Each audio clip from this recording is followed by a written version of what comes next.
l'impensable vient de se produire.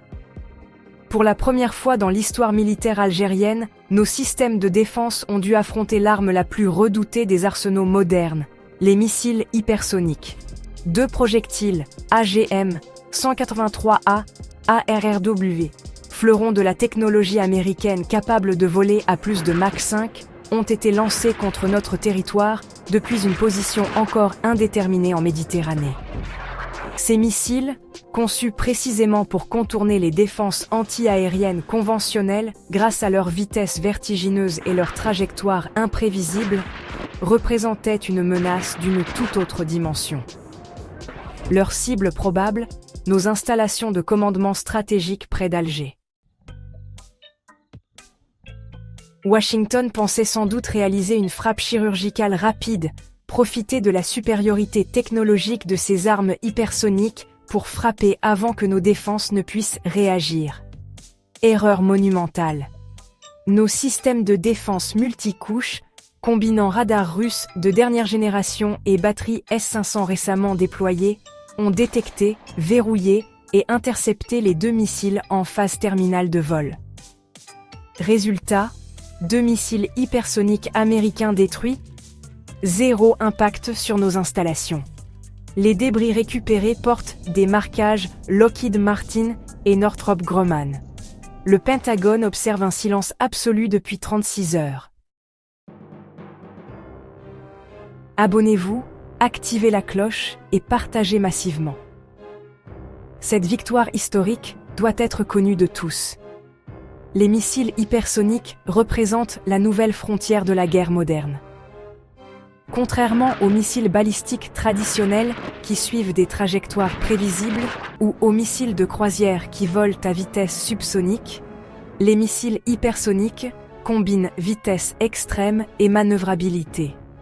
Ils volent à plus de 5 fois la vitesse du son, soit au-delà de 6000 km/h, tout en pouvant changer de trajectoire en plein vol.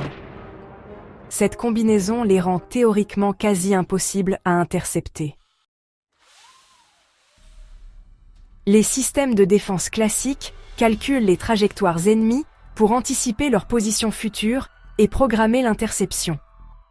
Mais face à un projectile qui modifie constamment sa route à vitesse hypersonique, ces calculs deviennent caducs.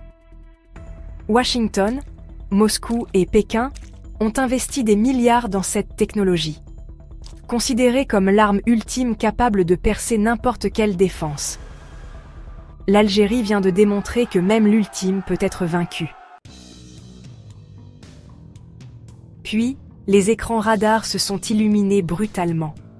2 signatures thermiques massives jaillissaient du navire suspect. Les missiles venaient d'être lancés. Leur phase ascensionnelle initiale ressemblait à celle d'un missile balistique classique, montée verticale rapide pour gagner de l'altitude. Mais ensuite, tout a basculé. Au lieu de suivre une trajectoire parabolique prévisible, les 2 projectiles ont amorcé une descente contrôlée tout en accélérant de manière foudroyante. Les radars Voronezh DM ont immédiatement calculé leur vitesse. Mach 5,2 pour le premier, Mach 5,4 pour le second. Des missiles hypersoniques, aucun doute possible. Leur trajectoire pointait directement vers la région d'Alger, probablement vers nos centres de commandement militaire, situés dans la périphérie de la capitale. Les 2 batteries sont entrées en action simultanément. 4 missiles, 77 N6N1 ont été lancés, 2 contre chaque missile hypersonique américain. La redondance était nécessaire. Même avec la technologie S-500, intercepter un projectile hypersonique reste un défi titanesque. Les intercepteurs algériens ont grimpé à vitesse maximale, guidés par les radars qui recalculaient les trajectoires plusieurs fois par seconde. Le premier missile américain a été touché alors qu'il se trouvait à 120 km au nord d'Alger, volant à près de 10 000 mètres d'altitude. L'explosion a été visible depuis la côte, boule de feu orangée illuminant brièvement le ciel. Le second missile, légèrement plus rapide et plus bas, a été intercepté à seulement 90 km de la capitale. Impact direct, désintégration totale du projectile. Cette interception marque un tournant historique dans l'équilibre militaire mondial. Pour la première fois, des missiles hypersoniques américains ont été neutralisés en situation réelle par un système de défense. Les implications stratégiques sont considérables. Pendant des années, Washington a présenté ses armes hypersoniques comme invincibles, capables de frapper n'importe quelle cible sur Terre sans risque d'interception. Cette invincibilité supposée justifiait des budgets militaires colossaux et servait d'argument de dissuasion contre la Russie et la Chine. L'Algérie vient de briser ce mythe. Les systèmes S-500 russes, déployés discrètement sur notre territoire, ont prouvé leur efficacité contre la menace hypersonique. Cette démonstration embarrasse profondément le Pentagone et valorise considérablement l'industrie de défense russe sur les marchés internationaux. Mais pourquoi l'Algérie? Pourquoi Washington prendrait-il le risque d'utiliser ses armes les plus sophistiquées contre un pays qui ne menace directement aucun intérêt américain vital? Plusieurs explications se dessinent. Premièrement, test opérationnel, grandeur nature. Les missiles hypersoniques américains ont connu une série d'échecs lors des essais de ces dernières années. Plusieurs lancements se sont soldés par des dysfonctionnements techniques. Peut-être le Pentagone cherchait-il à valider enfin la fiabilité de ces systèmes dans des conditions réelles, contre une cible défendue par des systèmes modernes. Deuxièmement, message de dissuasion régionale. L'Algérie refuse obstinément de s'aligner sur les positions américaines au Moyen-Orient, soutient fermement la Palestine, condamne les interventions occidentales. Washington pourrait chercher à intimider Alger, à démontrer sa capacité de frappe pour infléchir notre politique étrangère. Troisièmement, coordination avec Israël et le Maroc.